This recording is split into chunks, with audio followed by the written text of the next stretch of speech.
So good morning, everyone.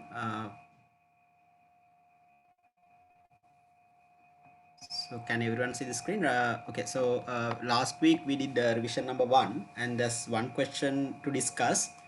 And today we can start the revision paper 2, covering grade 10 second term work. So last week we discussed a paper covering the syllabus of grade 10 term 1. That is from chapter 1 to 6. Today we are going to discuss from chapter 6 onwards, especially chemical calculation part. So most of the students find it that difficult, the lesson that is chemistry. So those who had done the paper, you can mark the answer grade 10. Chapter 7 grade 10, quantification of elements and compounds. So we call it chemical calculation. So that lesson is little difficult for the students. Many students find it little difficult, but if you get the basics, so it's not hard, the basic concept. Right.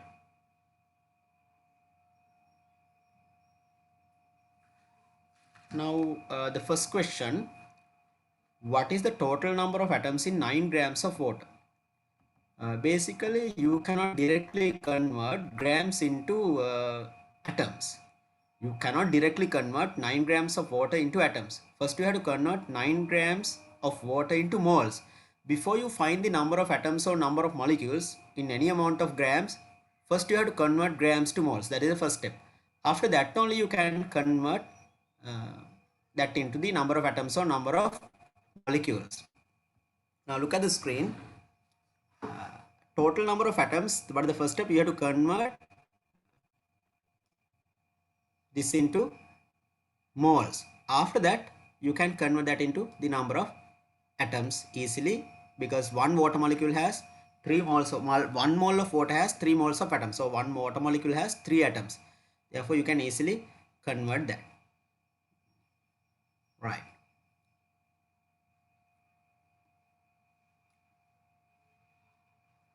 So many students find it difficult, so we will provide the recording. Don't worry. If any one of you get disconnected or due to network problem or any other technical issue, you can request the recording through your school, or we will forward that to your school WhatsApp group after.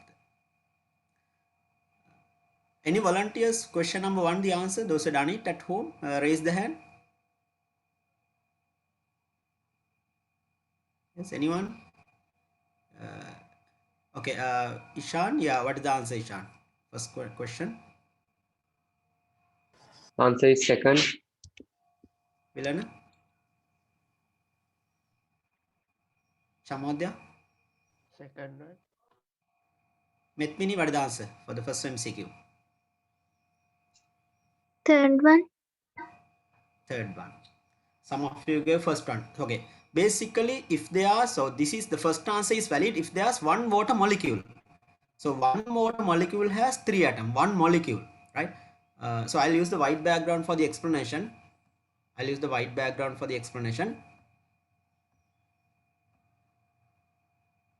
Right, you can see the screen clearly now. Okay, for explanation I'll use this white background. Right. Now, so I'll pay more attention today this chemical calculation part, since many students find it difficult.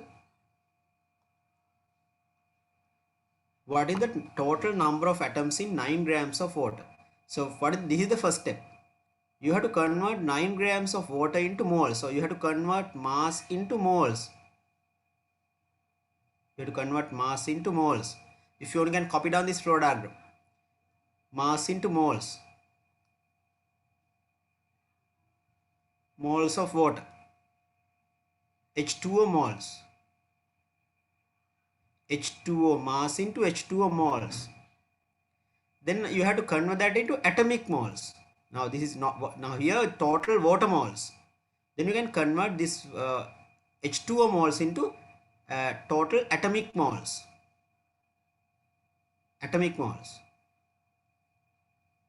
Then you can convert that into the number of atoms. If you want to find total atoms, you have to find how many moles of atoms. Moles of water to moles of atoms. So let's do the first. So these are the main steps involved here. Convert H2O mass into H2O moles and H2O moles into atomic moles. Then you can find the total number of atoms. The last step only we multiply this by Avogadro's constant. Last step only we multiply this by Avogadro's constant. 6.022 into 10 to the power 23. It's given in the exam.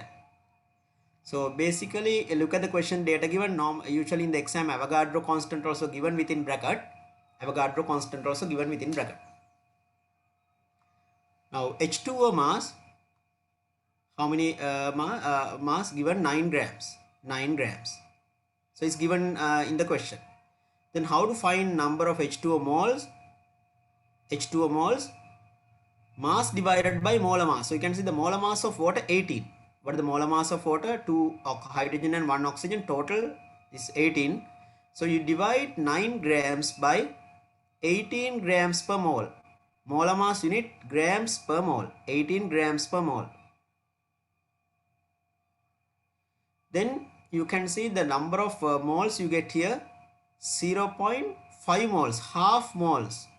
9 divided by 18, half moles, 0.5 moles.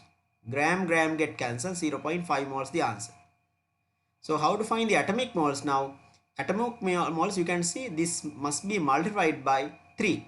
0.5 moles into 3. 0.5 moles into 3. Why? Why 3 here? Because water has 3 atoms. One water molecule has 3 atoms. That's why here 2 hydrogen and 1 oxygen. That's why here multiplied by 3. If there are number of, so if you want to find hydrogen moles here, then you have to multiply this 0.5 by 2. If you want to find oxygen atomic moles, then you have to multiply this by 1. So because in the question they ask total number of atoms. Total number of atoms. Total atoms, then you need the total number of atomic moles. So then finally you can find the total number of atoms, multiply this value by Avogadro constant. That means 0.5 into 3 into Avogadro's constant. Actually Avogadro constant also has unit, that is per mole. So then mole and per mole get cancelled. You get the final answer, that is total number of atoms 0.5 into 3 into Avogadro's constant, 6.022 into 10 to the power 23. Is that clear everyone? Please raise the hand those who got this answer with this understanding. The final answer, so the answer will be third. Please raise the hand those who got the third answer. Answer is 3. Remember any other question also, if you ask to find the total number of atoms, that's how you get the answer. Question number 1, answer is 3. Raise the hand those who got the third answer. Very good. Around 14 students raise the hand. Good. Done. Then next one. Right. Good. If you ask to find hydrogen atoms, then what change should be done here? Now look at the screen. That also you better copy down here. In this question, if you ask to find number of hydrogen atoms, H atoms, then 0.5 moles into what? Now here the total atoms. Here you want to find the total atoms. So if you want to find H atoms, hydrogen atoms, then this should be multiplied by 2. And then the last step is same as Avogadro constant, 0.5 into 2 into Avogadro constant. 0.5 into 2 into Avogadro constant. So I put commas here without writing the Avogadro constant. If you ask to find oxygen atoms here, then what? 0.5 into 1. Because one water molecule has 1 oxygen atom. 1 mole of water has 1 mole of oxygen. So then you write 0.5 into 1 into Avogadro constant. Therefore, total atoms you have to multiply by 3. That is the most important. In the exam, they can change the mass and the molecule. The method is same. In the exam, they can change the molecule and the mass. So the rest is same. With the molecule, the molar mass will change, but the same procedure. So total atoms you have to multiply by 3. H atoms you have to multiply this by 2. The rest is same. Oxygen atom you have to multiply this by 1. Right. Then question number 2. I'll erase the screen. If you want, you can take a screenshot, or even you can request the recording after the lesson. So this is the second class under this online series because schools are closed. So therefore, until the schools open or when this back to the normal, until this back to the normal condition, we are planning to continue this online seminar series covering the grade 10 from the beginning. Right. Then question number 2. Question number 2, what is the standard unit of the atomic mass unit? So actually, actual mass of an atom, actually the mass of an atom even smaller than even a mass of virus, right? Okay, any volunteers here who has done this? Question number 2. Any volunteers? Raise the hand. Those who can give the answer for the second MCQ. Vihanga Ranmini, what is the answer? Chamatka? Second one. Answer. Sandali? Second one. Right. Very good. 1 over 12 or 1/12 of the mass of C612 isotope. Very good. That is called atomic mass unit. We call it AMU.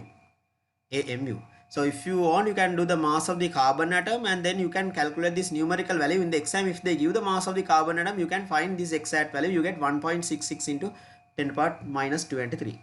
Question number 2 answer is second. That is the atomic mass unit. So all the other atoms, the mass is measured with compared to this, that is called relative atomic mass. If you measure the mass of any other atom with compared to this AMU or the atomic mass unit, that is called relative atomic mass. Relative. So relative atomic mass has no units. No units. Question number 3. I'll erase the screen. Third MCQ. What is the correct order of the relative molecular mass of the compounds water and glucose? So and urea. So there are 3 chemical compounds given. You have to get the total. So by experience, you know you're doing all this time all level. So what is 18? If you get the total, it will be 18. Glucose, you will get 180. And urea, you get 60. 60. So the answer will be 18, 180 and 60. 18, 180 and 60. Answer is third. Question number 3. The answer is third. Please raise the hand those who got the, because we are getting it respectively in the correct order. Please raise the hand those who got the third answer for the third MCQ. Right. Very good. Those who had done this beforehand, you can check your standard. And if you want, I'll explain this urea. So when you have brackets, this is how you should, the easiest method to do it. Look at the screen, everyone. Carbon is 12. Carbon 12 plus oxygen. So when there's 2 elements, you have to put the plus sign. Oxygen it's 16. Then plus NH2. What is the total inside the bracket? You get 14 plus 2. Because one hydrogen atom is 1. 14 plus 2 will be 16. 16 into 2. 16 into 2. That is 32. 32. So here you will get 28 plus 16 into 2, 32. So you multiply this outside the bracket, you have 2. So that's why you multiply this by 2. So this 2, NH2. So 2 into 16, 32. Then you get the total 60. If you just write 60, we call it what? Relative molecular mass. Relative molecular mass. Relative molecular mass. Sometimes we call it relative formula mass also, because ionic compound, we can't use the term molecular mass because they don't exist as molecules. Covalent compounds do not exist as molecules. Ionic compounds, they don't exist as molecules. Only covalent compounds exist as molecules. Therefore, then we had in case of lattices, we had to use instead of molecular mass, the formula mass. But here I'll write relative molecular mass. So RMM. But if you write here 60 grams per mole, then we don't call it relative molecular mass. We call it molar mass. Then we call it molar mass. 60 grams per mole, we call it molar mass. Molar mass. So this is called molar mass.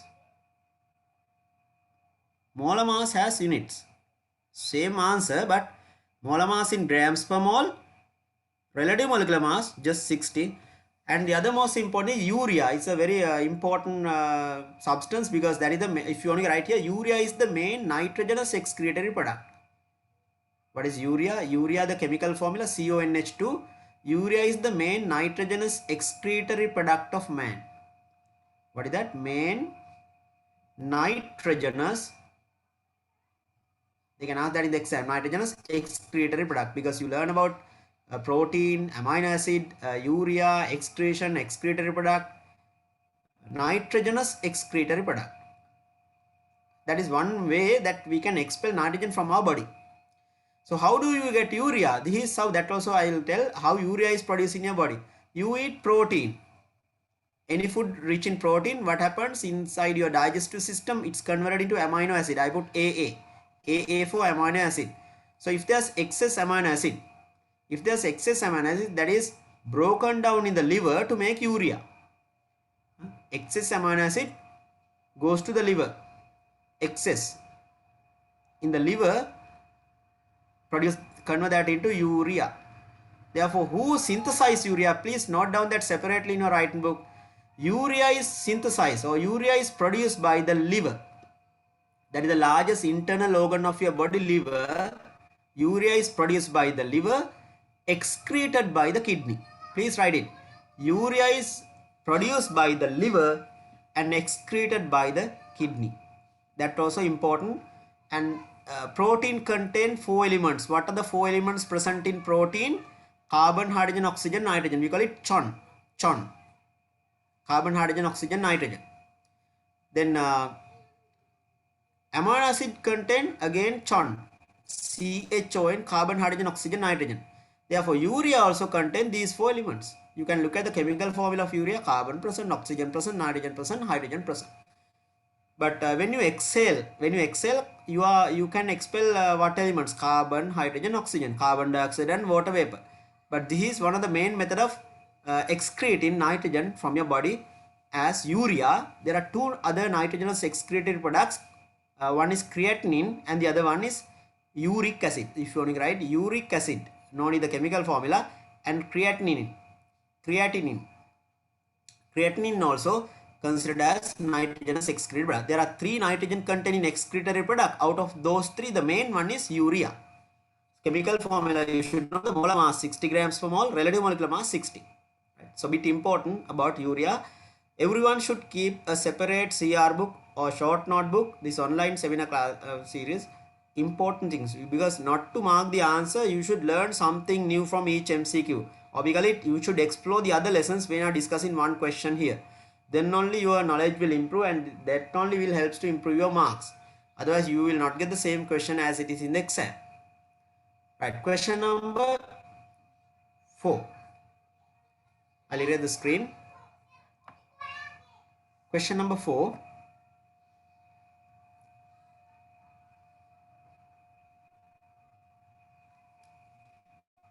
Now, many students, I think they find, because it's today there are 2 parallel sessions, single medium and English medium. So the English medium maximum capacity 100 students, and the single medium 300 students. But single medium we are planning to go live YouTube, but single medium, English medium, I'll give the recording. So I think you got my WhatsApp number, you might have, so or else you can get from the school. Right? Now question number 4. What is the molar mass of sodium hydroxide? Now you should know something about sodium hydroxide also. That is also called caustic soda, right? Now not only the calculation part, I'll tell the importance of now, because this is widely used in the manufacturing of soap. Sodium hydroxide is called caustic soda. If you don't know, write it. Caustic soda is used as a raw material for the manufacturing of soap. This is a raw material in soap industry. Raw material for manufacturing soap, because during COVID-19 season, most of the people all over the world, the rate of washing hands increase. Therefore, the usage of soap increase.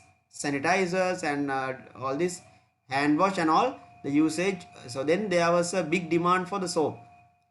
Therefore, but in Sri Lanka, we are manufacturing soap, but not caustic soda. We had to import caustic soda from the other countries. Therefore, when the dollar rate goes up, the exchange rate, we have to pay more for when we are buying soap from the market. Therefore, sodium hydroxide is a chemical industry, caustic soda industry. In A-level chemistry, they teach this, the entire industry, how it is done. And this is very important, and this is a strong base. This is a strong base that we use in the laboratory for many experiments, even for the neutralization. Okay, now let's see what is the molar mass. Molar mass has units. What is the unit? Grams per mole. Molar mass has unit, that is grams per mole. So when you take sodium hydroxide, is very easy. No need to memorize, because sodium, oxygen, hydrogen, the RAM or the mass number is given in the exam. Just to add, even a grade 6 students can add this: 23 sodium, oxygen 16 and hydrogen is 1. So the total you get 40. So since it is molar mass, you have to give units.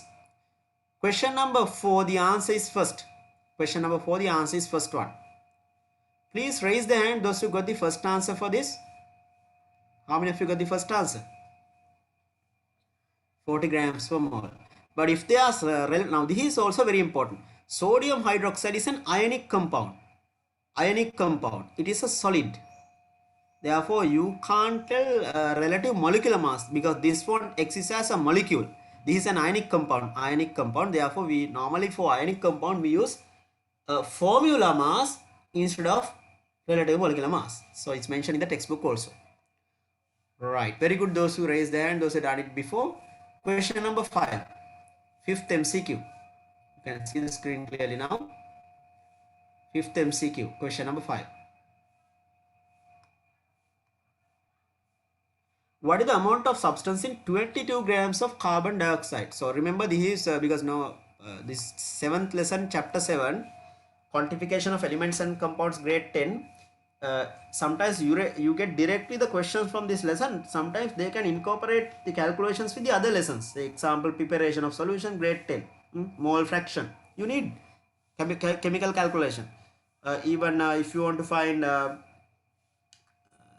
chemical reaction, the number of moles or the mass of the products formed, they can incorporate this chemical calculation in chemical reactions also. After balancing, you can find the mass of the product, mass of the reactant also. Right? Not directly from this lesson, even from the other lessons, you can get the questions from this. Right. Now, amount of substance in 22 grams of carbon dioxide. Amount of substance highlight. In chemistry, amount of substance, instead of asking directly the moles, amount of substance means moles. You ask to calculate the number of moles. Please write it. Amount of substance means moles. If you want to write in a short notebook or write in book, in chemistry the amount of substance measured in moles. How to find the moles? What is the equation, formal expression? Number of moles equal mass divided by molar mass. Number of moles equal mass divided by molar mass.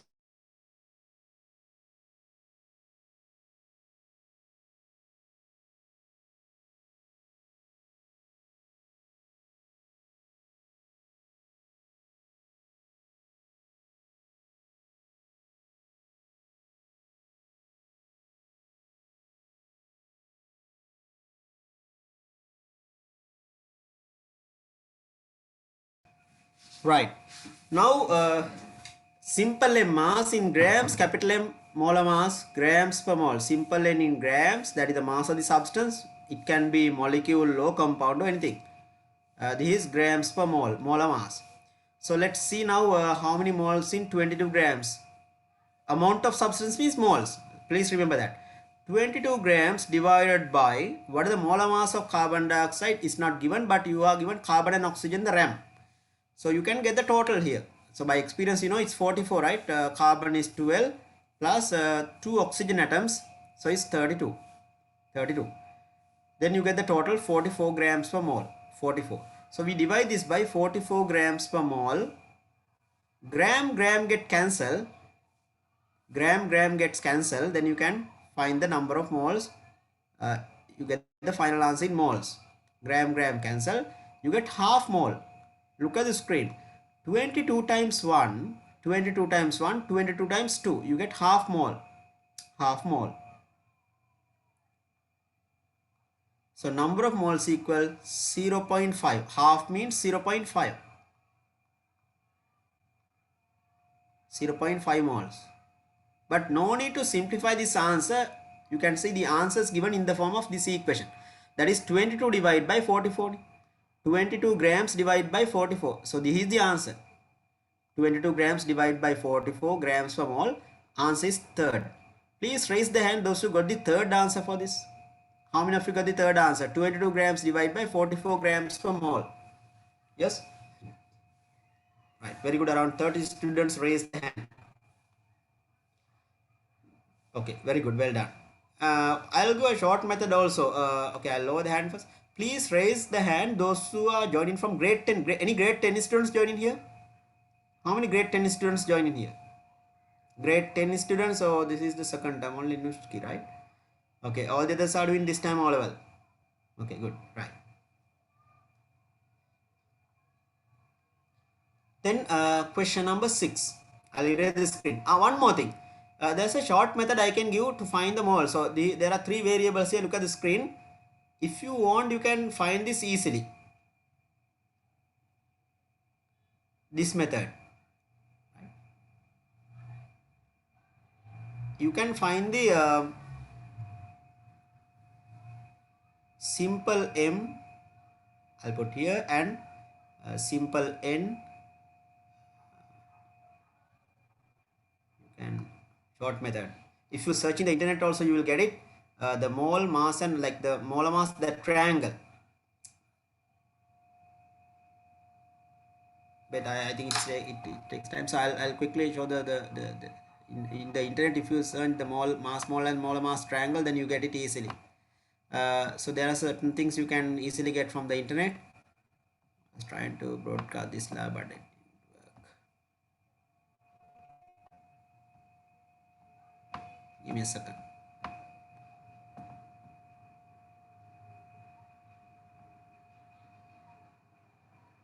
You can go for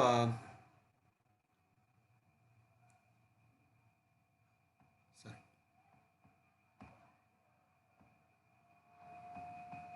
It's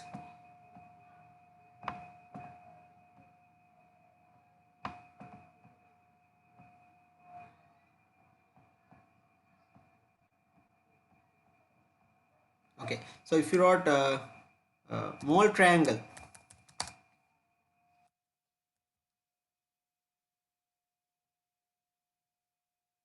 search, you get this here. This is a mole triangle. This is not given in your textbook, but this is a easy method. You can find if you cover this one. Look at the screen, mole formula.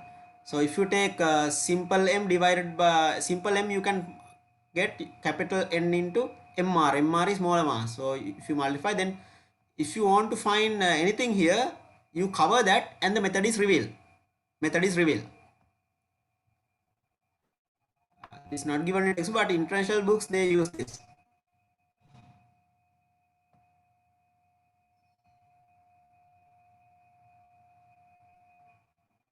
So this is a mole triangle.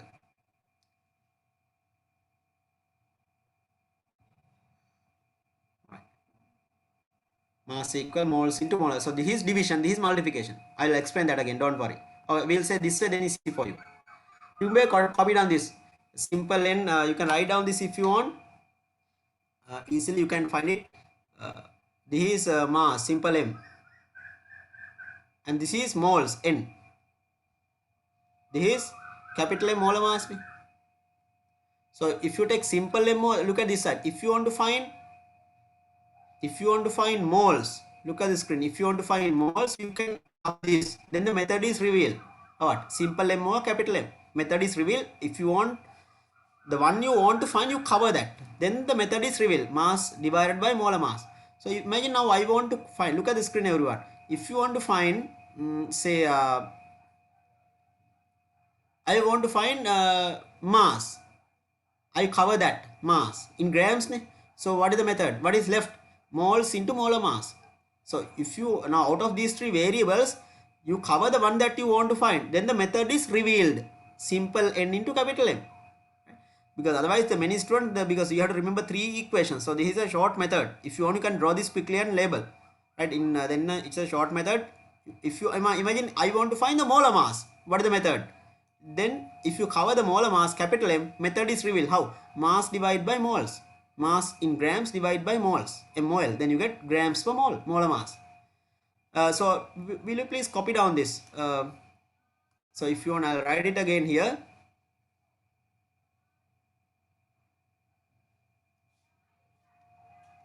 How to find the moles?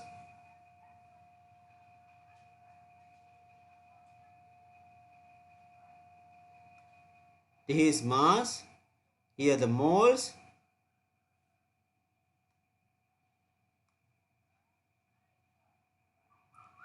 Here the capital M molar mass. Look at the screen. Capital M molar mass. So if you are now, this is division. Here also division. This small triangle. This is multiplication.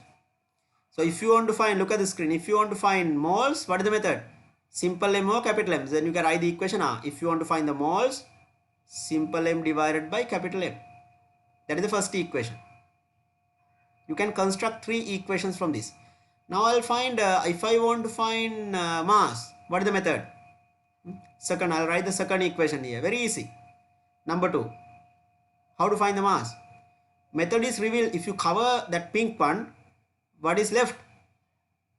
If you want to find mass, what is left? Moles and molar mass. So that is simple N into capital M.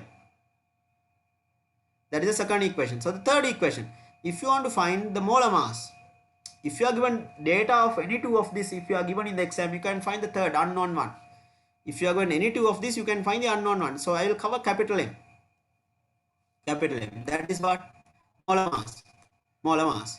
So capital M, molar mass. How to find that? You cover capital M, then the method is revealed. Method is revealed.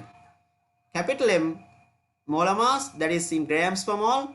What is the method? Simple M divided by simple N. So that's how you find. There you can construct 3 expressions. So 3 equations from this. I put 1, 2, 3. So most widely used one I'll highlight, that is mole equation. If you want to find the mole fraction also, I will highlight that red. This is the most widely used one. So using this you can get the other 2 equations also. Please note down this.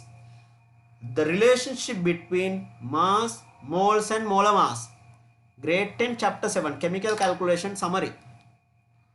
So not to mark the answers of this seminar today, you should copy down separately this additional information.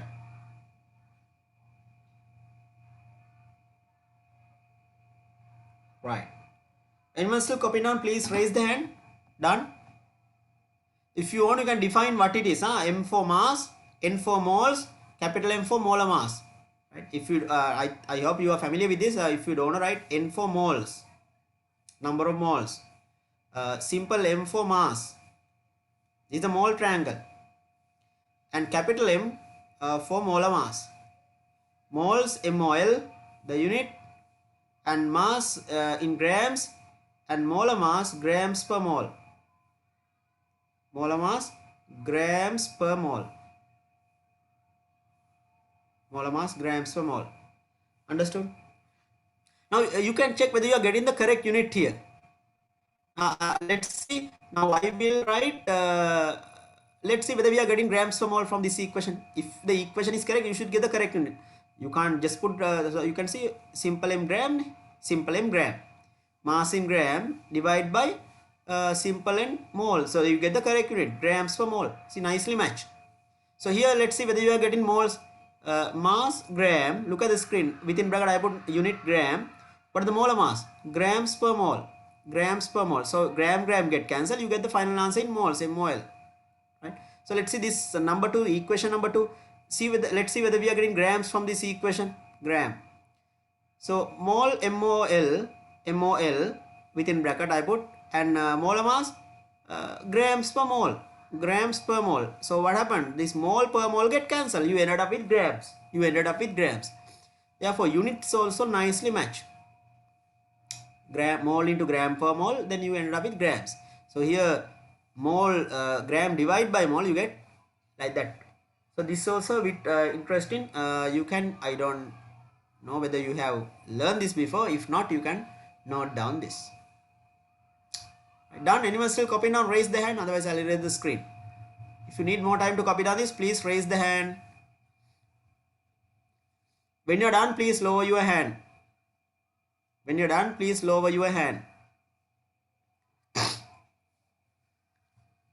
So you can put a star for this, is the most wide. So any oral paper, you get questions from this equation. Otherwise that will not be the oral science paper. Done.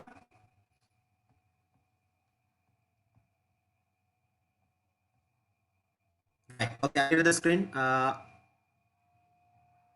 Anujana Herath, I still writing. If you're done, you can lower your hand. Okay. So let's move back to the next question. I'll erase the screen now.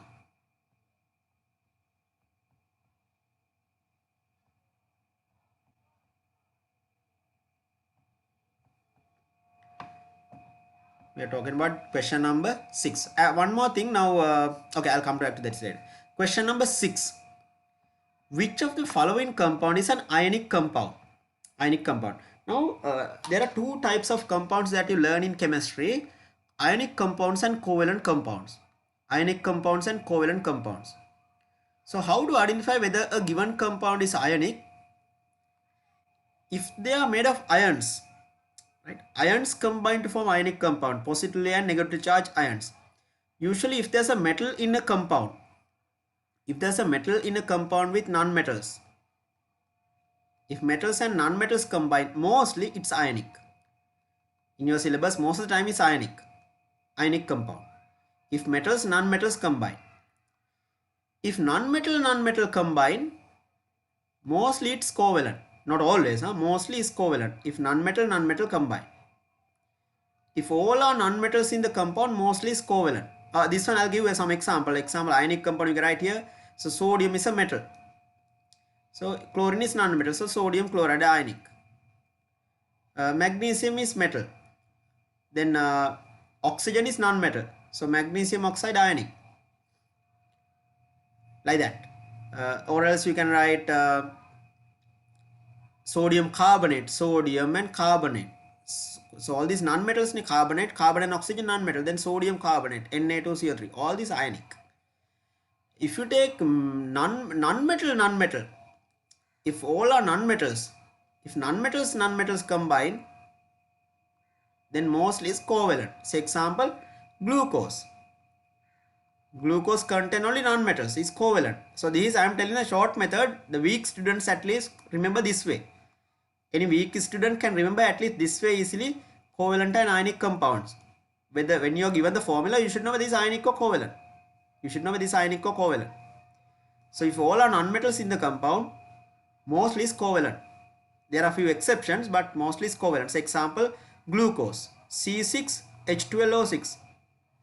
All the monosaccharides and all the disaccharides are covalent compounds. Glucose, lactose, galactose, maltose, they all covalent. They don't conduct electricity in aqueous solution because they don't release ions into water, to the medium. But if a metal actually no chemical bonds, so actually it's alloys. If metal combine, if two different metals combine, you get alloys. Say copper and zinc, brass, like that. So I gave now three scenarios: metal alloys, metal non-metal ionic, non-metal covalent. So therefore, if there's at least one metal in it, it's ionic. I'll give one more example. Copper sulfate, ionic or covalent. Copper is a metal, therefore it's ionic. Right? So if you take sodium, potassium permanganate, KMnO4. Potassium is metal, manganese is metal, therefore it's ionic compound. Ionic lattice. All the ionic compounds exist as ionic lattices. But this also I had to tell. These are the exceptions. Some exceptions also there. Ammonium chloride. Ammonium chloride is co-ionic. Sometimes you might ask, there are no metals in it. Yes, that's why it all exceptions.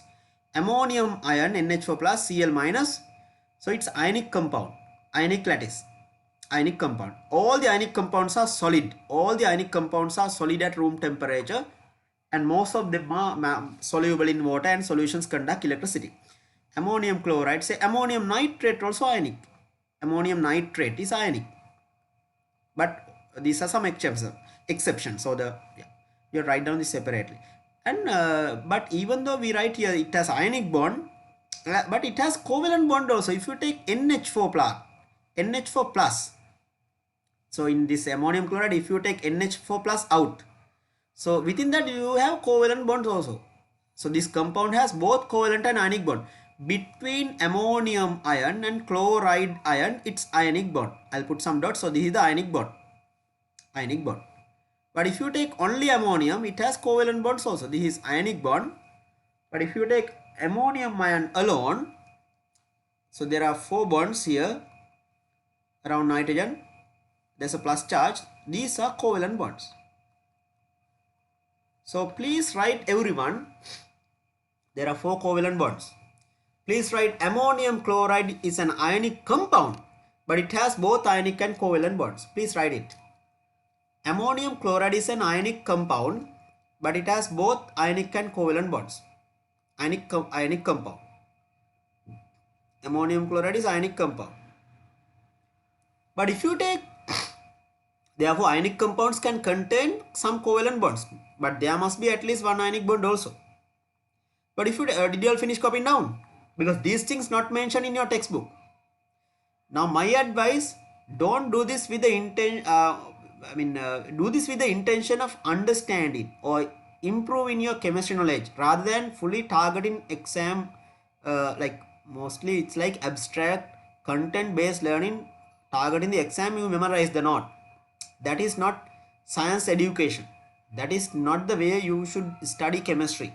So you should have the intention, or you should have this understanding of chemistry to improve your chemistry knowledge. Then automatically you will get good marks in the exam. Right. So I gave a lot of information about this ionic and covalent thing. The rest is given in the textbook. Properties of ionic compound, properties of covalent compounds given. So when you are given a formula, now you can clearly observe ionic means there must be a metal in it. I told there must be at least one metal in it to become ionic. That is one easy method. So this is the metal here. Sodium, lithium is a metal. Group 1 all are metals except hydrogen. So the answer is 3. Very easy. Lithium oxide is ionic because lithium is metal. If there's at least one metal in it, it is ionic. Check the others. All the others contain only non-metals. Therefore, they all covalent. Ammonia covalent. If you don't know right here, ammonia also you should know a little bit important. Ammonia, it's a basic gas. Okay, things to remember about ammonia. It is a basic gas.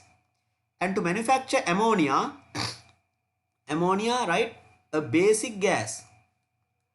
Basic gas. And it converts red litmus into wet, red litmus into blue.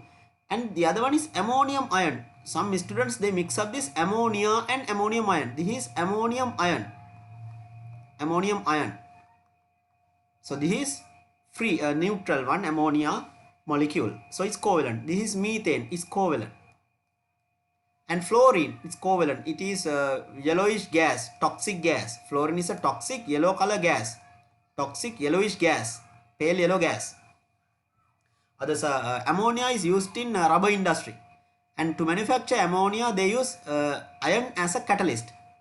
But iron is used as a catalyst because this is from grade 10. Grade 10, chapter 17. Iron is used as a catalyst for the manufacturing of ammonia. Ammonia basic gas. It's a covalent molecule. It dissolves in water forming ammonium hydroxide. So not only the answer for these MCQs, I am giving a lot of other extra information to you to improve your knowledge. By answering just only one MCQ, your knowledge will not improve. Therefore, when you are answering questions, you should explore what are the things linked with the other lessons with these questions. Right. Question number 7. I'll erase the screen now. So the answer is 3. Question number 7. Which material forms homoatomic lattice? So I need to put here N. Homoatomic lattice. Homo means same type of atom. In your syllabus, there are 2 covalent lattices you learn. One is diamond, the other one is graphite. Graphite. So what is a molecule? What is molecule? Covalent molecule. Covalent polar molecule. This is a covalent polar molecule. What is a covalent compound? It has covalent bonds, and it's those bonds are polar covalent bonds. Therefore, the molecule also polar. It is a polar solvent.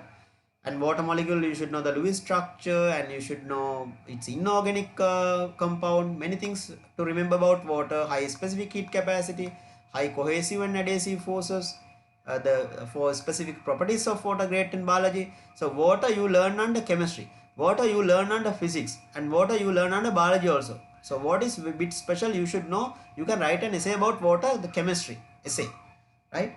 Not like just normal essay, chemistry of water, right? You can write many things, covalent bonds, inorganic compound, like that. I don't have time. Strong intermolecular forces are present in water, hydrogen bond, sodium chloride ionic lattice. NaCl is any ionic compound exists as an ionic lattice with high melting and boiling point. Silicon dioxide, it is also a lattice, heteroatomic covalent lattice. This is heteroatomic covalent lattice. Why hetero? Because two different atoms, silicon and oxygen, heteroatomic covalent lattice. That is silica, heteroatomic covalent lattice. Sand. And diamond is made of only carbon. Diamond and graphite, they are homoatomic. That is the answer here. Homoatomic covalent lattice will be fourth one, diamond. Please raise the hand those who got the answer fourth here. This is from your grade 10 chapter 10 under lattices. Grade 10 chapter 10 under lattices. Right, very good those who have done this. Very good. Question number 8.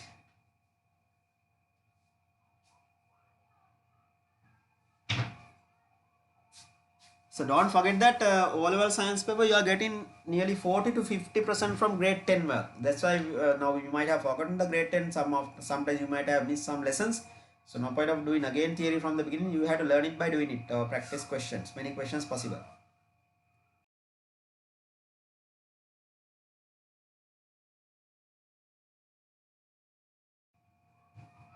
Right. Question number 8. I'll erase the screen. 8th MCQ. What is the compound with non-polar bonds? What is the compound with non-polar bonds?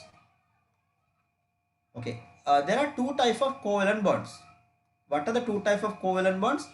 Polar covalent bonds and non-polar covalent bonds. You can copy down the summary. There are two types of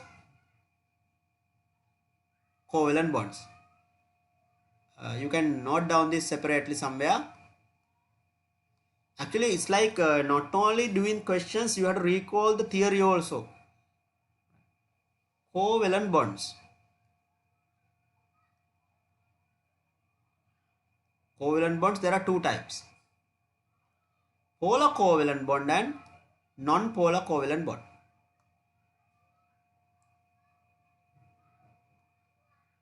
Polar covalent and non-polar covalent.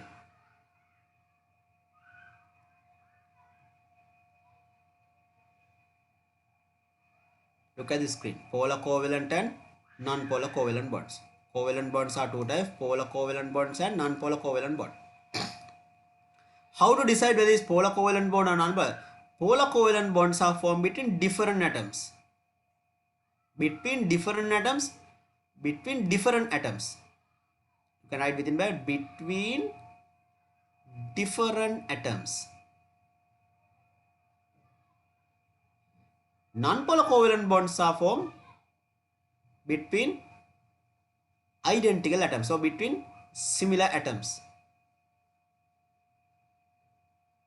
same type of atoms. So example, I will write that within bracket, between different atoms, polar covalent bonds, non-polar covalent bond, similar atoms, so same type of atoms, so identical atoms. Example, if you take HCl, this is polar covalent bond. Why? They are different atoms. Electronegativity, there's a difference. And if you take one more example, water molecule, there are two polar covalent bonds. There are two polar covalent bonds, water. So it's polar covalent. And if you take non-polar covalent, between any two all the homoatomic molecules having non-polar covalent bonds. Example, H2 gas. If you write O2, oxygen, this is non-polar covalent bond. If you write nitrogen, N2, non-polar covalent bond, there's a triple bond, there's a double bond oxygen.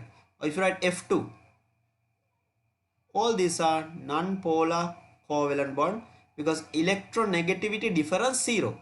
electrons are not attracted either side much. We call it asymmetrical sharing of electrons. So here chlorine electronegativity 3.0, hydrogen 2.1. Therefore electrons are attracted more towards chlorine. Electrons are attracted more towards chlorine, and chlorine becomes slightly negative. Hydrogen becomes slightly positive. Chlorine becomes slightly negative. Hydrogen becomes slightly positive. Therefore this is a polar covalent bond. And molecule also polar. Molecule also polar. Bond also polar, molecule also polar. Right. So what are the two types of covalent bonds? Polar and non-polar. Polar bonds are formed between different atoms.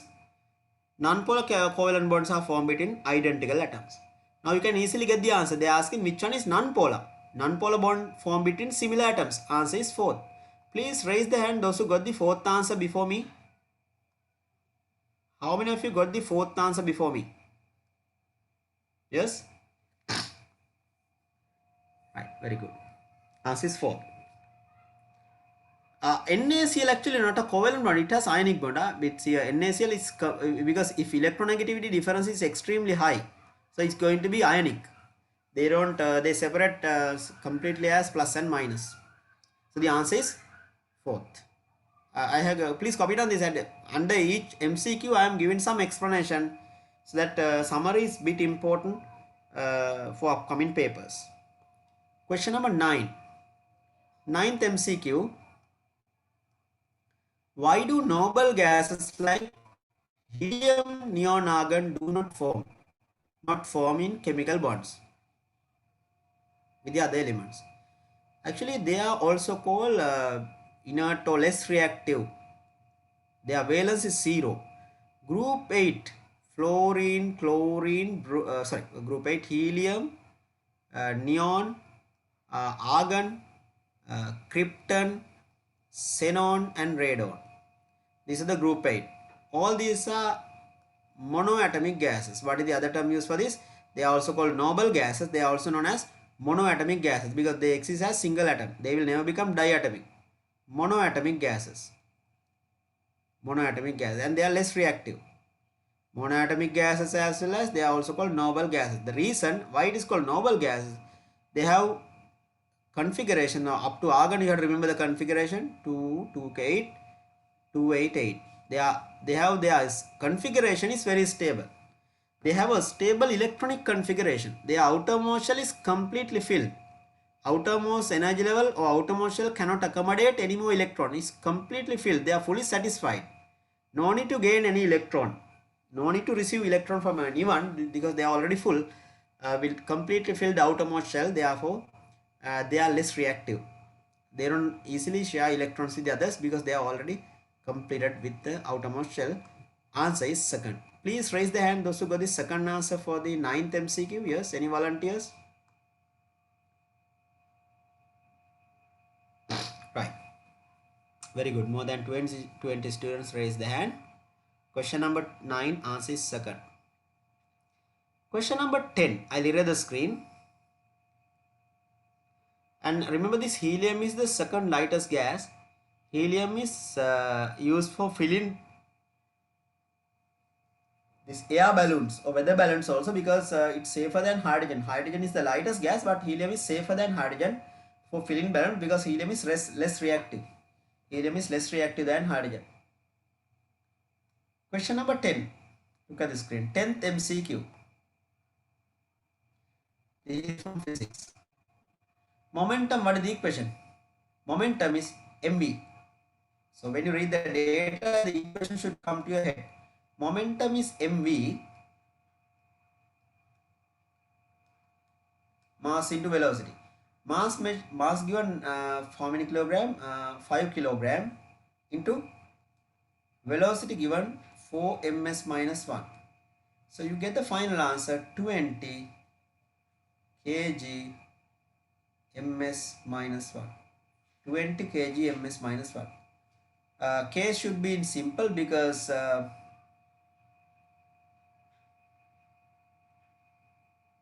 think the fourth answer is not printed. I'll write separately here the answer. Fourth one I'll write here.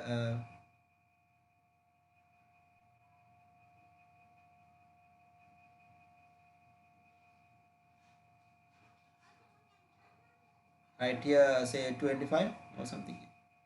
Anyway, I'll answer this first one, okay?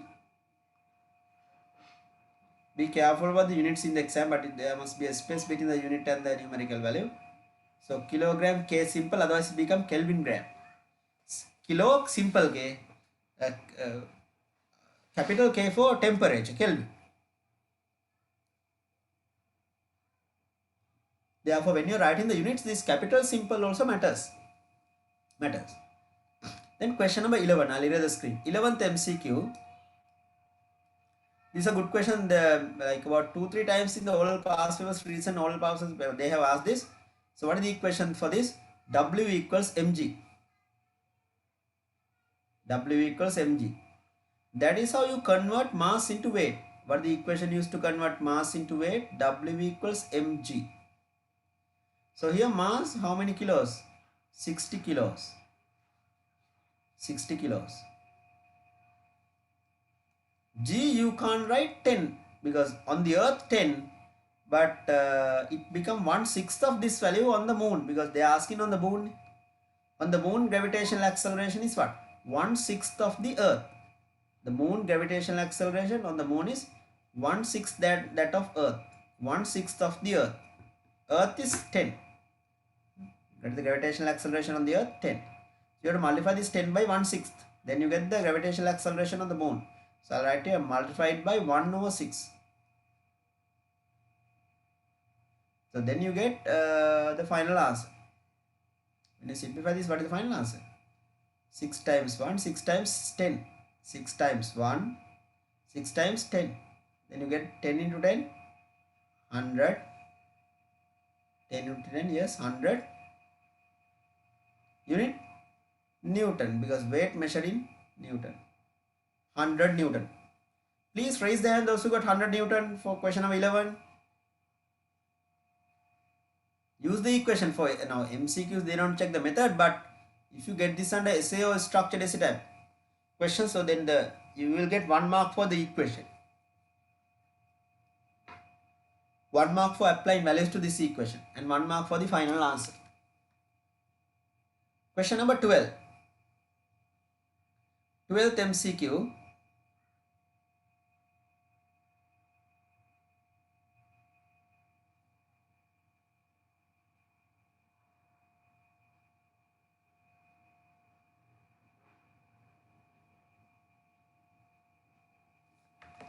I'll erase the screen.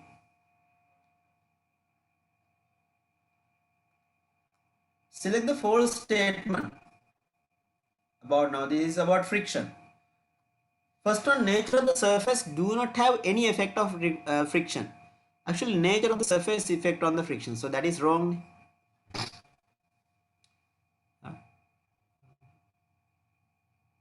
Rough surface has high friction. The smooth surface has low friction. They are asking false statement. The first one itself false. Look at the screen. Question number 12, they are asking the incorrect one or the false one. The first one is the answer. That is the false statement. Let's see whether the others are correct. If the first one is false, the others must be correct. Maximum friction is the limiting frictional force. Yes. Surface area do not have, yeah, surface area. Area does not affect friction. That's correct. This is correct. This is correct. And friction is increased by making, yeah, that is also correct, by making the surface smooth, rough. Now you can write down this graph also if you want additional point. If you represent this graphically, there are 3 types of friction: limiting friction, static friction, and dynamic friction. When you represent this graphically, it will be like this. Friction gradually increases with time with the increasing of the pulling force. When it reaches to the maximum higher value, it cannot further increase, then it will drop. Right? And after that, it will again going to continue the same.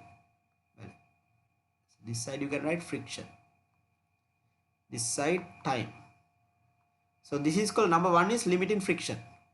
If you put this peak here, that is called static friction. Number 2, that is limiting frictional force, the highest value. The highest value is limiting friction here. And the other one is, this is called dynamic friction, the last one, third one. So what is the first one? Static friction. It increases with the pulling force. This side you can force, not friction, sorry, this is not time, this is the force applied. Force applied, this is the friction, both measured in Newton. Number 2 called limiting friction, that is the maximum friction. Maximum friction. Also called what? Limiting frictional force. Limiting frictional force. So this is the graphical representation. When you apply 10 Newton force, friction also increase by 10. When you apply 20 Newton force, friction also increase up to 20. When you apply 30 Newton, friction also increase up to 30. So friction has reached to the maximum value. If you increase your pulling force more than that, then it will start moving. So this is Newton's first law. Number 1, static friction. Forces are balanced. Object is not moving. That is called Newton's first law. Until you make them unbalanced, it is at rest. So that is called, what are the 3 types of friction? Static, limiting and dynamic. Dynamic friction. Out of this, the highest value is what? Limiting frictional force, that peak. So please make a small scale this graph because it's not given in your textbook, but once in the oral paper they ask this. The maximum value is limiting frictional force.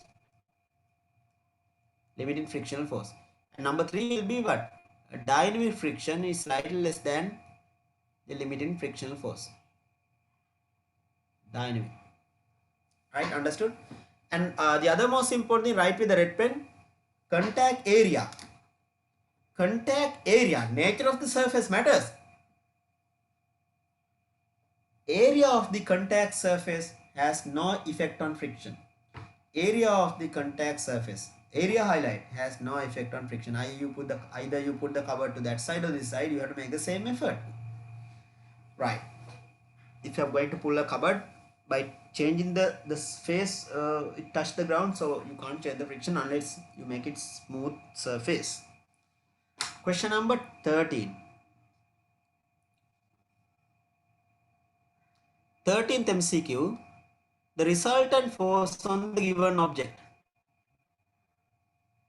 The resultant force on the given object.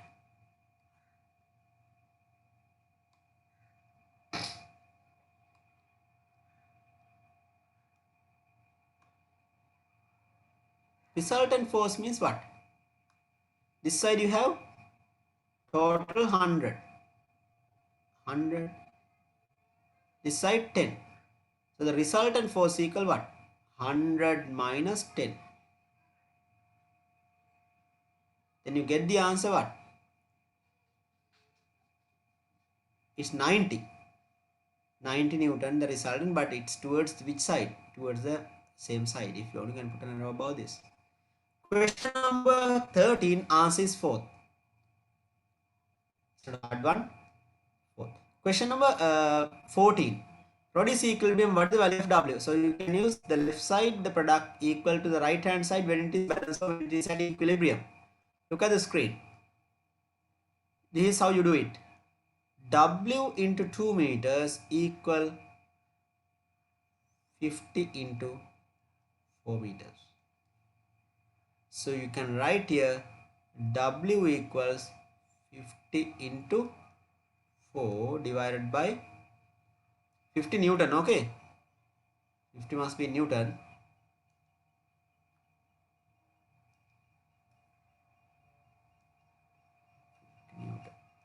Divided by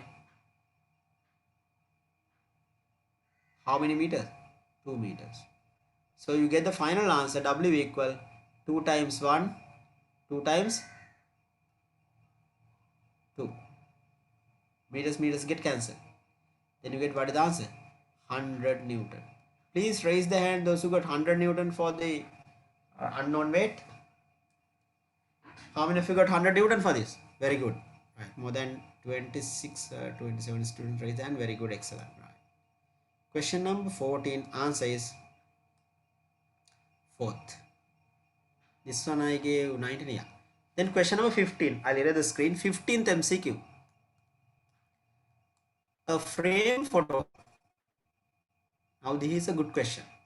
So this is about equilibrium of 3 non-parallel forces. So 3 forces at incline. 3 inclined forces. Let's see.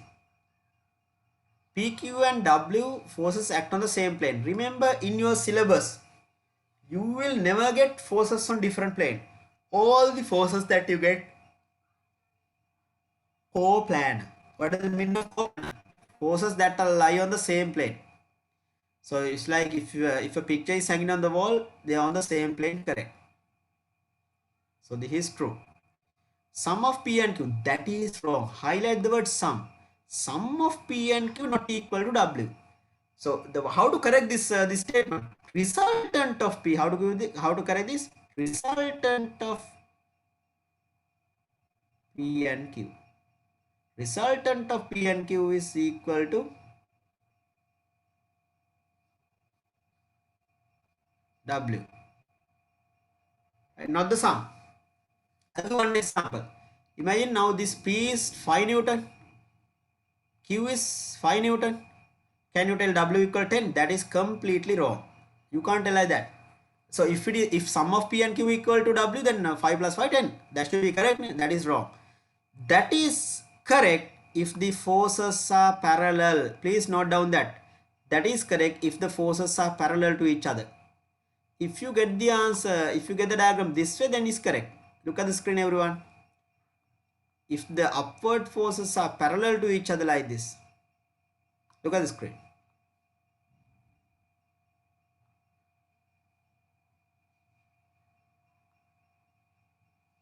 Look at the screen. What is this now? 50. If you write here 5 Newton and here 5 Newton, then here the resultant will be, this will be, W will be how many? 10 Newton. Is that clear? That is sum. Parallel one, you can get the sum. But inclined one, you can't get the sum. That is wrong. So calculation of this value, they don't ask in the exam. Because you need to use sine, cos, tan, like you have to turn this by certain degree, right? So second one is false. That's a good question. Sum, because of sum is wrong. But if they have given resultant, then it's correct. If they have given resultant word, then it would be correct. Resultant of P, that is against W, that's correct. Resultant of P and Q. So if you want to in front of this diagram, right, sum of P and Q equal W. So for this one you can write sum of P plus Q equal W. But here is not equal.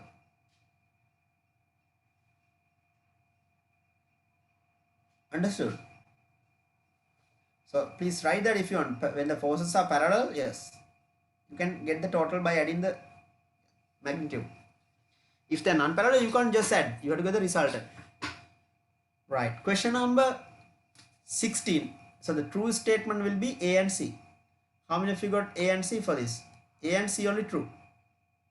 Answer is second, right? Only A and C correct. Answer is second. Answer is second. Question number 16. I'll read at the screen. 16th MCQ. Not an instance where moment of couple of forces apply. Couple of forces. Not an instance. Answer will be unscrew nails by screwdriver, open in tap, turn in the steering wheel. Okay, that's couple of forces. Opening a door, that is not couple of forces. Either you pull the door or push the door, that is not couple. Only from one hand you can open and close it.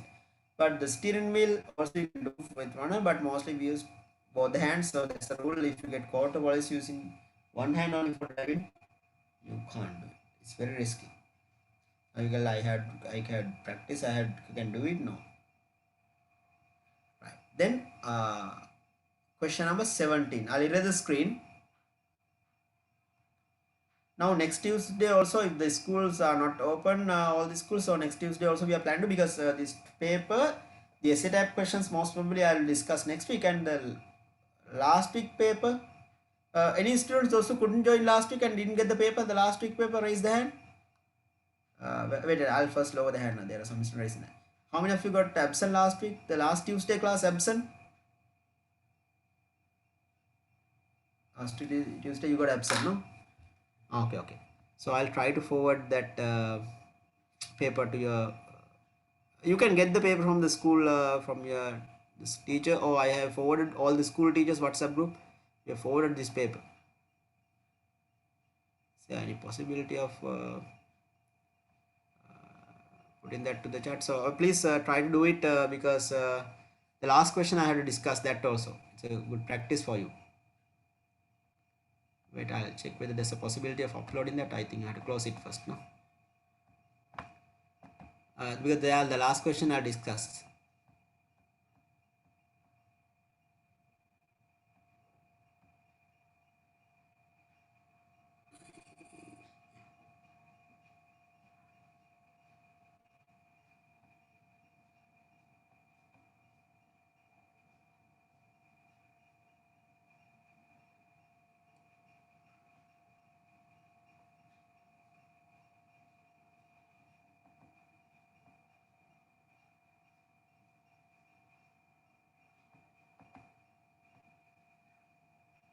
Yeah, I'll forward it this later. Yeah, I can put. I was trying to put in this chat. Okay. If you students didn't get it, no. This paper most probably you might have got it right, or else you can send a request to my WhatsApp if you are not 702729497, or you can get from the school. If you can't get from the school, don't send everyone messages because I will not be able to reply to everyone. So if there's no way of getting it, only you send a with your school, with your name and school, you send a request to get the paper if you have not got it, right? If there's no way of getting from the school, only you can send a request WhatsApp request message with your name, grade and the school requesting the particular paper, and the recording also if you want. Right, question number 17, that is from biology. So this consists of the second term grade 10 biology, chemistry, physics. To which group Pinus and Cycas belongs? Actually, they are non-flowering seed plants. Cycas and Pinus, non-flowering seed plants. So it belongs to which group? Gymnosperms. What are gymnosperms? Non-flowering seed plants. Angiosperms, flowering plants. So the answer is second. It's not a hard one. Grade 10, chapter 13. Question number 18. Hydra sea anemone nereis leech. So I'll write here. Okay, forget about the answers. Let's write. Okay, any volunteers? 18th MCQ.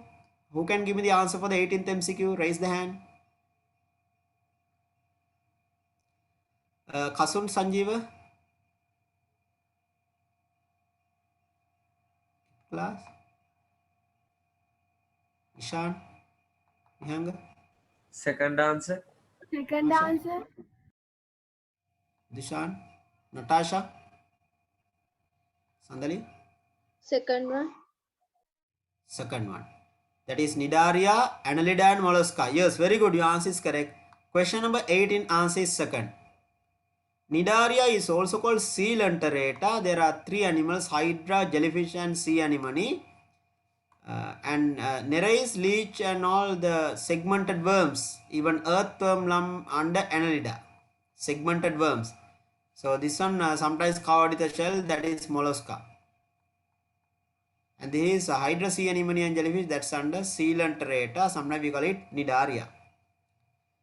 Right, question number 19. I'll read the screen. 19th MCQ. Group with warm-blooded animals. Warm-blooded means fixed body temperature. Body temperature does not change with the environmental temperature in warm-blooded animals.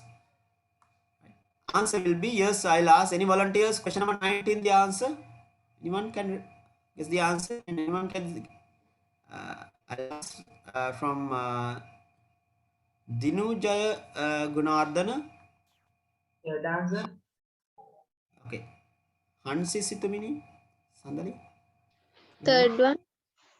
Third one. Alisha. Third one. Right, very good. All of you gave the same correct answer. Excellent. Answer is third. Birds, so the aves and mammals, warm-blooded. So reptiles, pisces, and amphibians, they are cold-blooded. Body temperature changes with the environmental temperature in cold-blooded animals. A simple question here. What process helps to keep us warm-blooded? What is the biological process that take place in our body to keep our body temperature constant? Any volunteers? What is the biological process that helps to keep our body temperature constant? Any volunteers? Can tell me? Yes, Vihanga.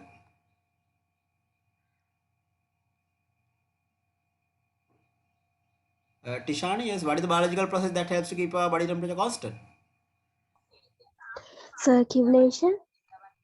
Circulation. It's not a biological process. So I'm asking actually a metabolic activity, biological reaction. Dhinanjay, Vihanga, Sweating. sweating. Right, good. Any other biological process? The main one I didn't get it. Sweating. Okay, good.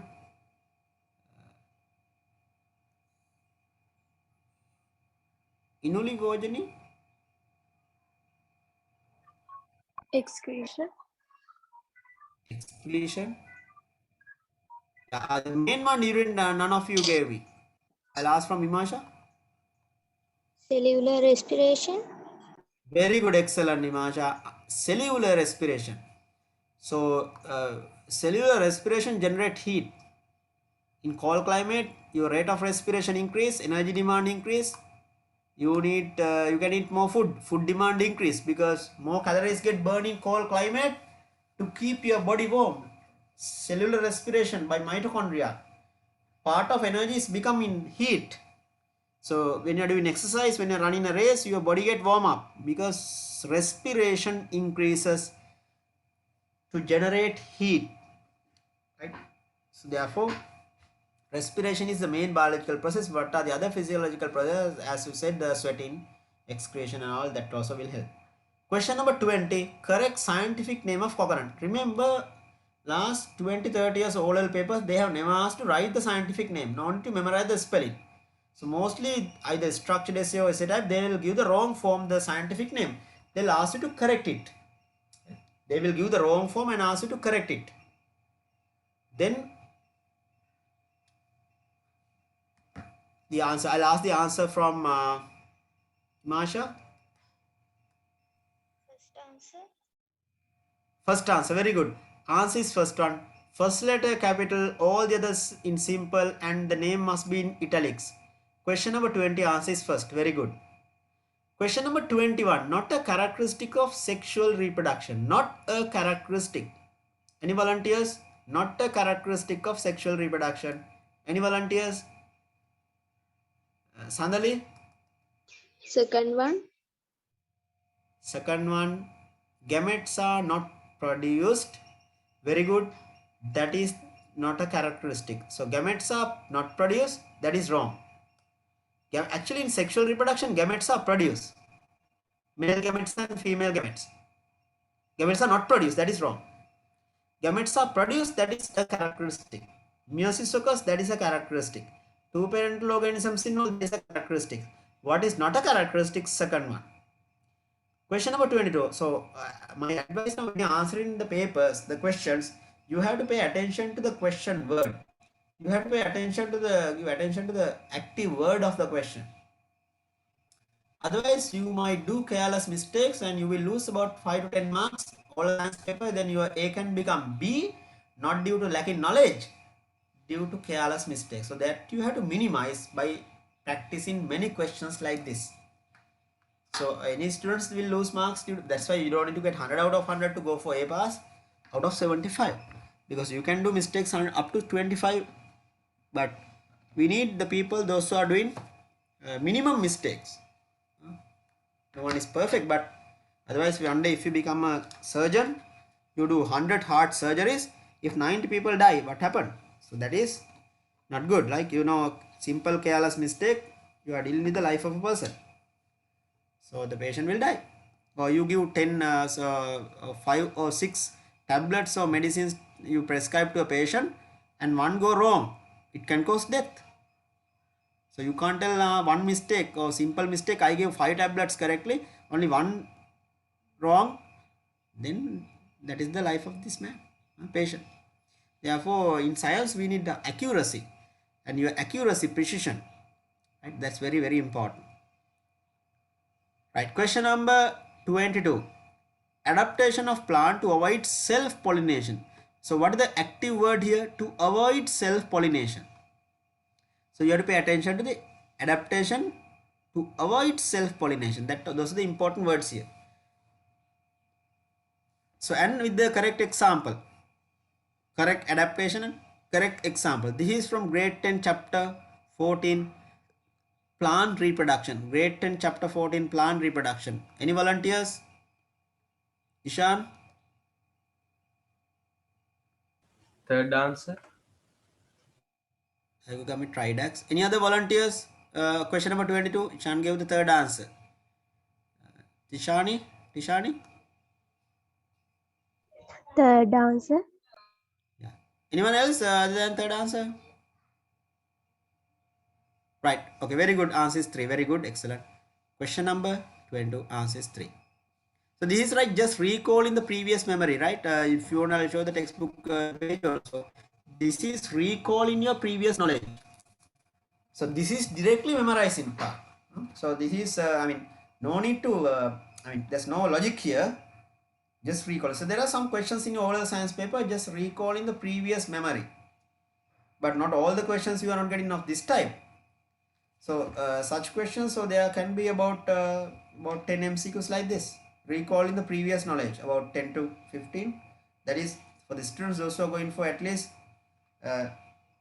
S pass. So what is this diagram? Tridax. Actually, what is the Tridax? That is what is diagamy? What is diagamy? The stamens mature before pistil. That means what?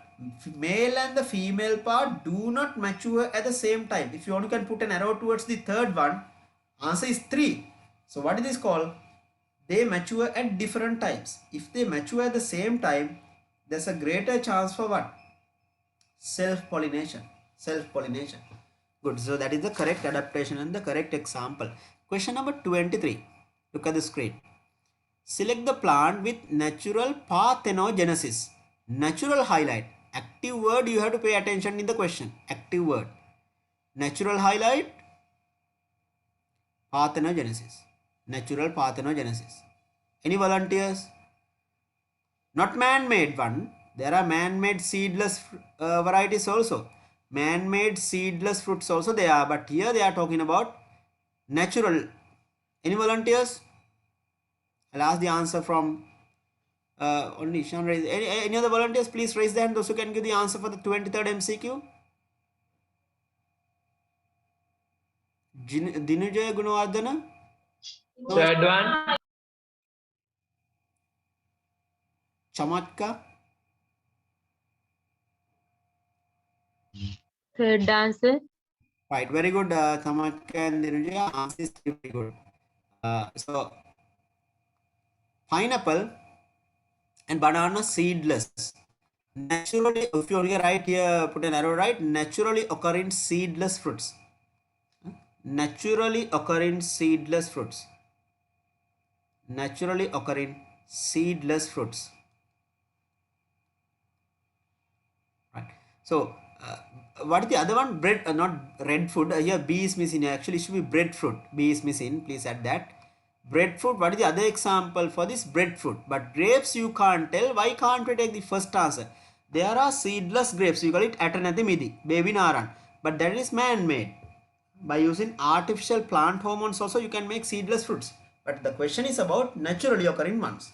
That's why the answer is 3. Question number 24. This is from again chapter 14. Actually grade 10 second term is from unit 7 to 14 until the reproduction lesson. That's why I have put questions until unit 14 here. So next week we'll be discussing from unit 14, unit 15 to unit 20 the biology and chemistry physics questions in the third term work grade 10. Today we are mainly focusing from unit 7 to unit 14 questions. And gradually we are going to discuss grade 11 work also like this. Then sexually transmitted diseases. We call it STD. What is the short form we give for this? STD. Sexually transmitted diseases by virus and bacteria respectively. First one has to be virus, and second one has to be by a bacteria. Any volunteers? Question number 24 the answer? Yes? I'll ask the answer from Sandali, Vilana. Syphilis. Second one. Third one. Second one, third one. Okay, if you want, you can copy down. Actually, out of 4 STDs given in your syllabus, grade 10 biology, 2 diseases caused by virus. One is AIDS, and the other one is herpes. Herpes and AIDS by viruses. There are 2 diseases by bacteria, that is gonorrhea and syphilis. Gonorrhea and syphilis by bacteria. Please write that, everyone. There are 2 diseases by viruses and there are 2 diseases by bacteria. Gonorrhea and syphilis by bacteria.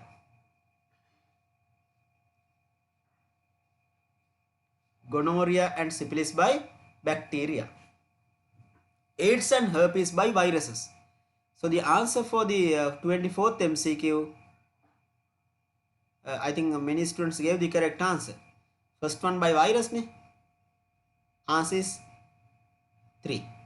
Herpes by virus, syphilis by bacteria. Why can't we take the first answer? Because gonorrhea by bacteria. Why can't we take the second answer? Both by viruses.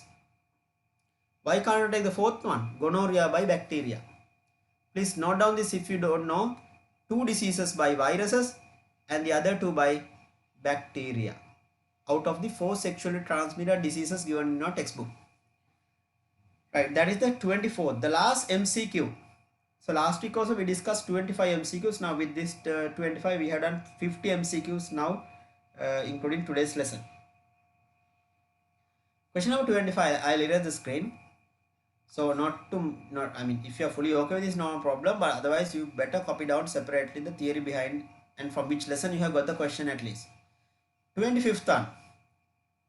Porous fibrous pericarp to float, air-filled shells, very easy, method of dispersal. Any volunteers? Question number 25, the answer? Vilana Pemratna?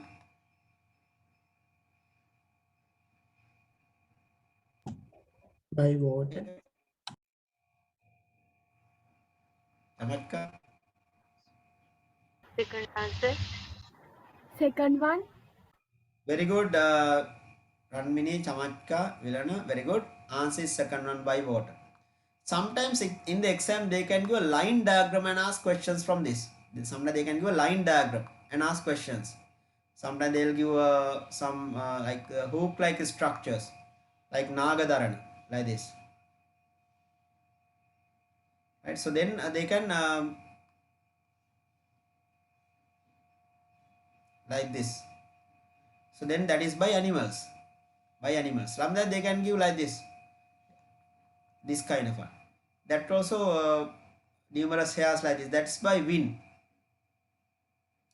Or sometimes they can give like a parachute like mechanism like this. Vara. Then they can something like this wing like structures like horror. Sometimes in the exam they can give a line diagram like this. So this is by wind. This is also by wind. This is Nagadharana, this is Vara, and this is also like cotton like thing by wind.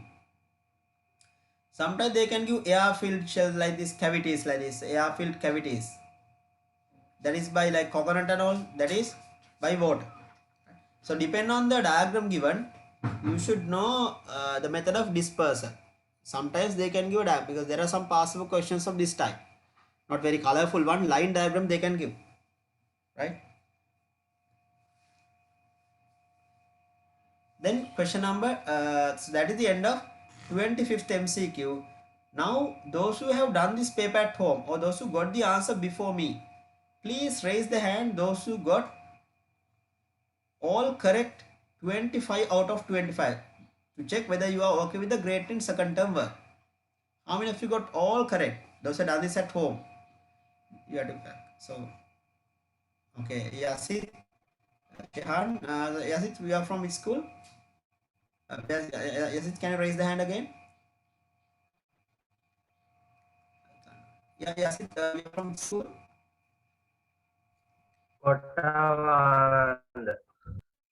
Very good, very good. Okay, anyone got 24 out of 25? Anyone get 24 out of 25? Who got? No one. Right. 23 at least. Anyone got 23 out of 25? Those who done this at home. Binur, who else? No, right? Not Binur. None of you got 23. 22 at least out of 25. That's a lot. Very good. Amadi, Hansi, Situmi, Chanul, Imasha, right? Shan, very good. Around 9 students raise hand. Very good. If you got 22, very good. Good. So you are grade 10, the second term work with calculation also. And then 20. Okay, lower the hand. How many of you got? I'll lower the hand first. Who got 21? How many of you got 21 out of 25? 4 students. Ishan, Lochana, Vilana. Right, good. Very good. And Laksiluni, no? Okay, good. Laksiluni. Binuri also got 21, right? Okay, good. Very good. Finally, 20 out of 25 at least. 20. That is the margin. How many of you got 20 out of 25? 20. Vidushan, Vetum, Amandi. Right, very good. And there's one more. No, I couldn't tell the name. That's all right. Risindi. Right, good. Lucky. So if you have got below 20, check which questions you got mostly wrong. Please refer those lessons again. If you have got mostly, if you got wrong chemical calculation part, you have to study that lesson. If you got wrong mostly the say bonding lesson, the questions, you have to study the grade 10 bonding chapter 10. Check which questions you got wrong and those lessons you have to refer again. Next time you will improve definitely. Otherwise you will be doing the same mistake in the oral science paper also. So that's why, because you have to revise the grade 10 regularly, otherwise you will forget this with time, because your exam also most probably they will postpone at least by 1 or 2 months. Then essay type questions. Essay type questions. Question number 1. Look at the screen. Motion graph. So last week also I did a question from motion graph as I remember, but today also I thought of, because you are getting frequently the papers, the questions from this lesson, second lesson, grade 10. Before you answer any question from motion graph, my advice, see whether the graph given is displacement time graph or velocity time graph. That is the first thing. Otherwise you will write all the wrong answers. The graph given displacement, but you will write the answers for the velocity time graph. That can happen. Okay, the first part 1, you can directly get the answer from the graph. From the graph you can get the answer for the part 1. Who can give me the answer for the part 1? Yes, any volunteers? Dinuja. 70 meters. Very good, Dinuja. Yeah, 70 meters. Correct. You can directly look at y-axis. Displacement given by y-axis at the end of 8 seconds. It's 70 meters. Good. Next one. What is the type of movement during the first 8 seconds? So that means the nature of motion, or the type of motion. First 8 seconds, what is this? How to describe this part?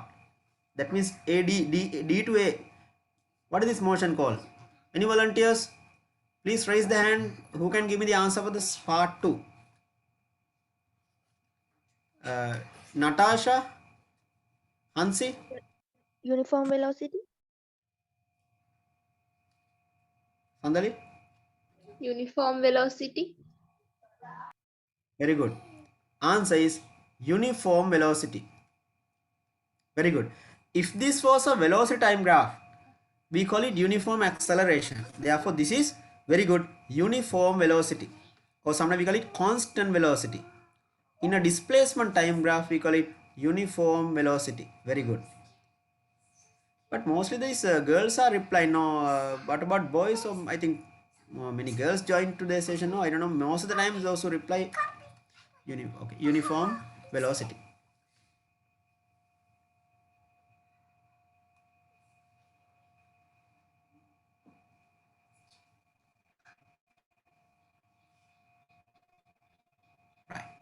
Next one.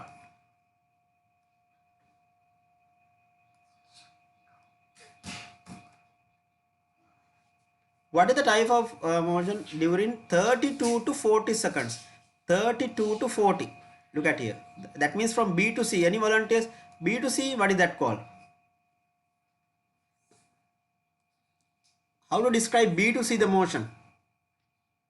Imansha? Uniform velocity negative. Very good. Uniform velocity negative. Negative uniform velocity. Negative uniform velocity, or else you can write uniform velocity in the opposite direction. If you put negative, no need to write opposite direction. Negative uniform velocity. Very good. Why it is negative? Velocity is a vector, direction has changed. I'll give one example for this. Imagine a situation like this. Batsman complete 2 runs between wickets. This is the displacement time graph. Look at this. I'll give a nice example to understand this graph. If batsman complete 2 runs between the wickets, so D to A first run, D to A first run. Imagine the gap between the wickets 70 meters. Now he is staying at the opposite wicket for a while. Say for about how many seconds here? From 8 to 32, how many seconds you get? That is 32 minus 8, 24. 24 seconds he is staying here. Then there's a misfield. Assume actually it will be less than 24 seconds, but practically. But so imagine there's a misfield. The fielder missed the ball. Then he quickly complete the second run. Quickly complete the second run. That means he is running back 70 meters. So here the resting time, what? He is resting here from 8 to 32 seconds. He is resting here. That means 24 seconds. So this is one example I can give. So then he is from A to B, he is here. A to B, he is here. And then B to C, he is running back. Is that clear? So therefore A to B, he is at rest. Or else you go to your school, D to A, maybe certain kilometers, and then you stay in the school in the classroom without going anywhere, and you return home. So what is the displacement now? 0. If something returns to the starting point, if something returns to the same the beginning, the displacement 0. If you go to your school and again you come back home, your displacement 0.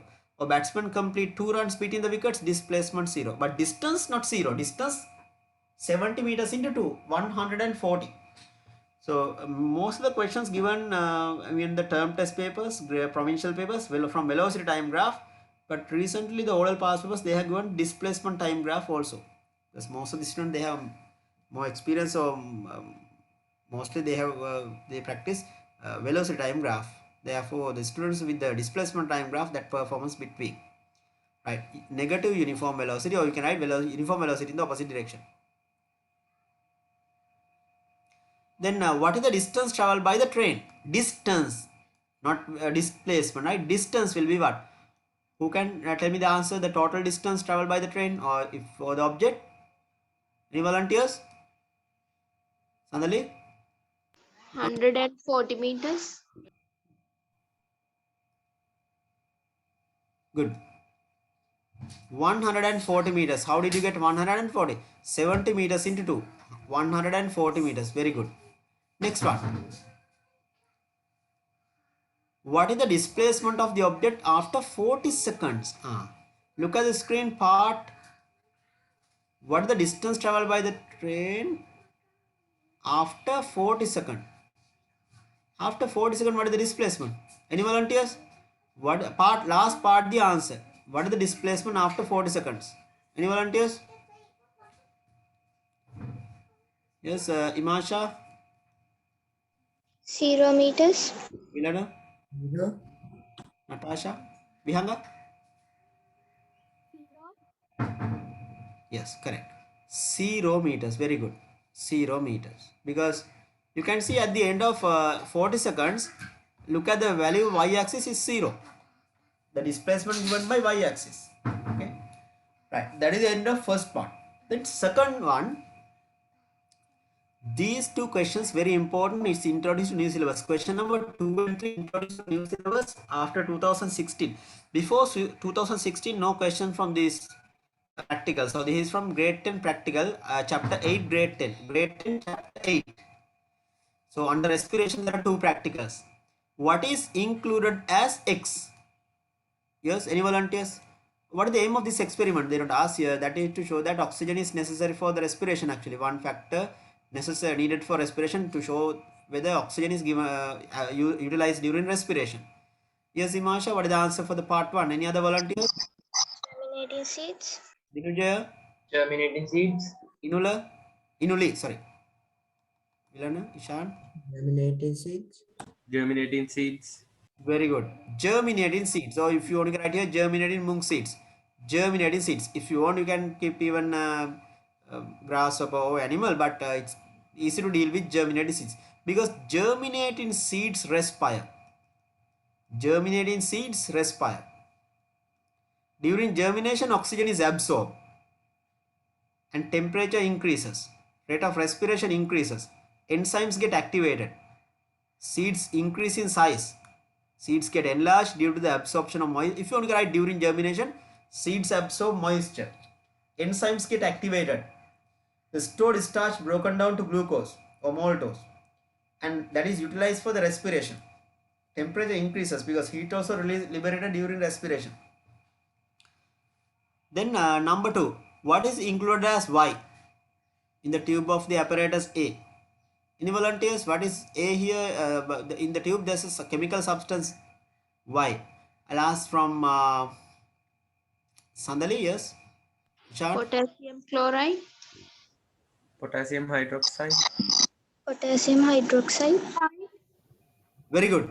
Not potassium chloride, potassium hydroxide. If you only write chemical formula KOH, but instead of KOH, if you only write here NaOH, you can write potassium hydroxide, or you can write sodium hydroxide even.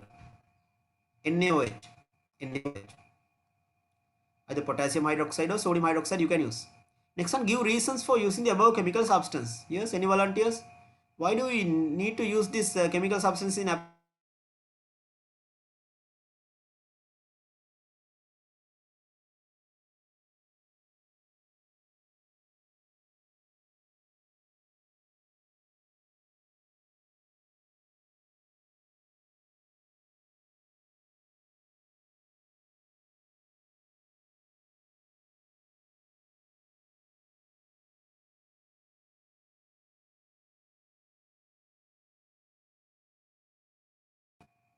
to absorb, to dissolve?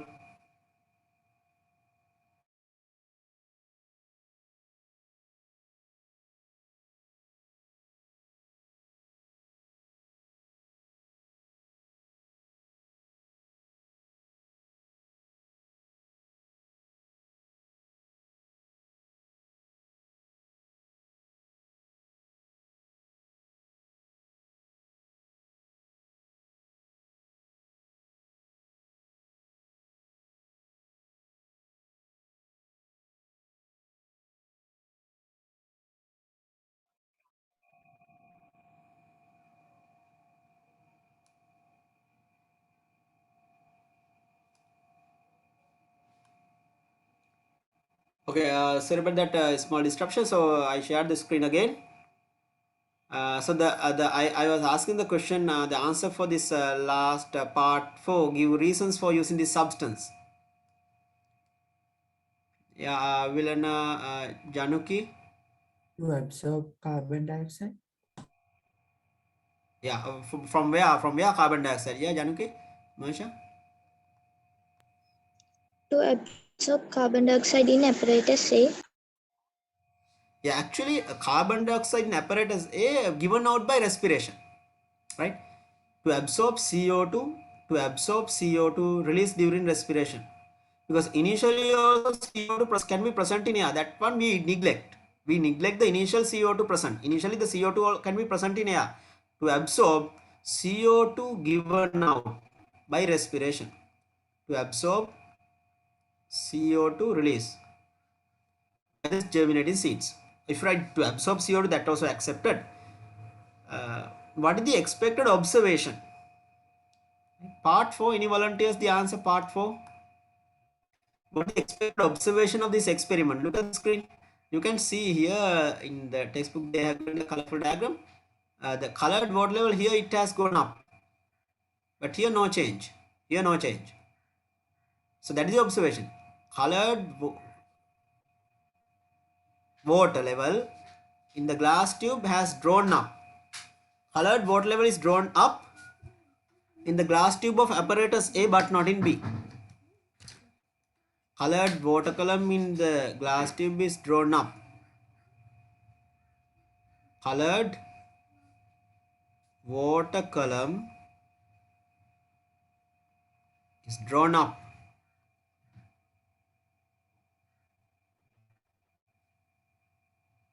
Or has risen up in A but not in B. But not in B.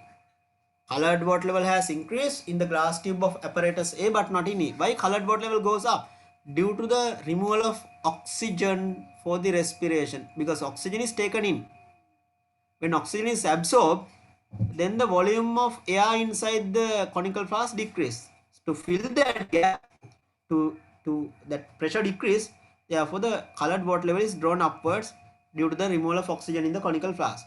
But in the second apparatus, no such change, because when oxygen is absorbed, equal amount of carbon dioxide is given out, because there's no one to absorb that CO2. O2 loss replaced by CO2 release. If 5 milliliters of O2 absorbed, then 5 milliliters of CO2 release in the second apparatus, so second setup. Therefore, no net change of the volume of the flask. No net change of volume of air in the flask B or apparatus B. But there will be a change of volume of gas in apparatus A. Apparatus A, the volume of gas drop. That's why the colored water level goes up. But in apparatus B, no such change, because during respiration, when oxygen is absorbed, same volume of CO2 is released. So you can see the balance chemical equation: 6CO2, 6O2 plus 6O2 plus glucose arrow 6CO2 and 6H2O, 666, 6CO2 plus glucose arrow 6O2 and 6CO2 and 6H2O. From the balance chemical equation also you can understand. I'll write the balance chemical equation for respiration. You should know that also. What is the balance chemical equation for respiration? 6O2 plus glucose arrow 6CO2 plus 6H2O. So you can see here volume of the amount of oxygen absorbed equal then moles of CO2 given out. 6O2 absorbed, 6CO2 out. So no net change. That is also that's the reason is very important. So that is like the control experiment. Like if you want, you can use respiration occurs in the apparatus B, but no net change of the volume of gas inside the flask. But here the oxygen is lost. CO2 also released in the first apparatus also, but that CO2 is absorbed by the chemical KOH. Therefore, there's no one to replace the oxygen loss. So oxygen loss replaced by CO2 in the second tube, but oxygen loss in the first tube or the first flask cannot be replaced by CO2 because of KOH. Understood? Give reasons for the above. I told that. Then next one, the answer. That's all. No. Conclusion. What is the conclusion? Oxygen is absorbed during respiration. Oxygen is absorbed during respiration. Actually, aerobic respiration. There are two types of respiration: aerobic and anaerobic. Aerobic respiration, oxygen is used up. Anaerobic respiration, oxygen is not used up. Now, example: if you are running a race. So, if you are running marathon or when you are in heavy exercise, then some of the skeletal muscle cells may undergo anaerobic respiration in your body. Skeletal muscle cells can undergo anaerobic respiration. They have many mitochondria also, the muscles of the leg, muscles of the upper arm. Then you get the muscle pain at the end. So anaerobic respiration release some chemical substance like lactic acid, pyruvic acid. Then you get this muscle pain. But your heart and your brain, cells of your brain and heart can never undergo anaerobic. Oxygen is a must. Without oxygen, the brain tissues will die or the heart tissues will die. Then we call it heart attack or paralysis.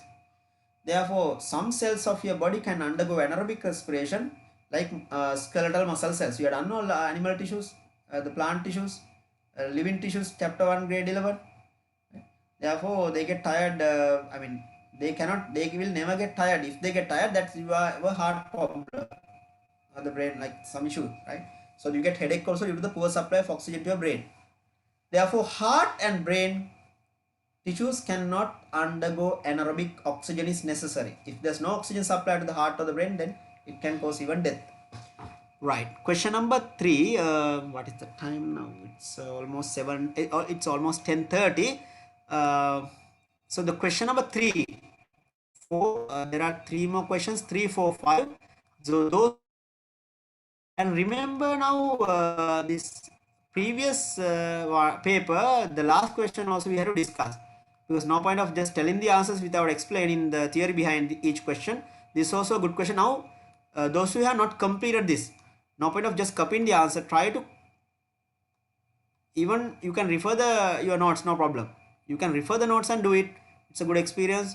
Before the exam, you should practice many questions possible from grade 10 work. Then only you will be able to get good marks. Right. So we'll stop for today then. We'll continue the rest next Tuesday the same time. And I'll try my best to get the YouTube live because some students couldn't join today at the beginning. They can request the recording after the session. Right. Okay, then we'll stop for today. Have a good day and God bless you. See you all next week.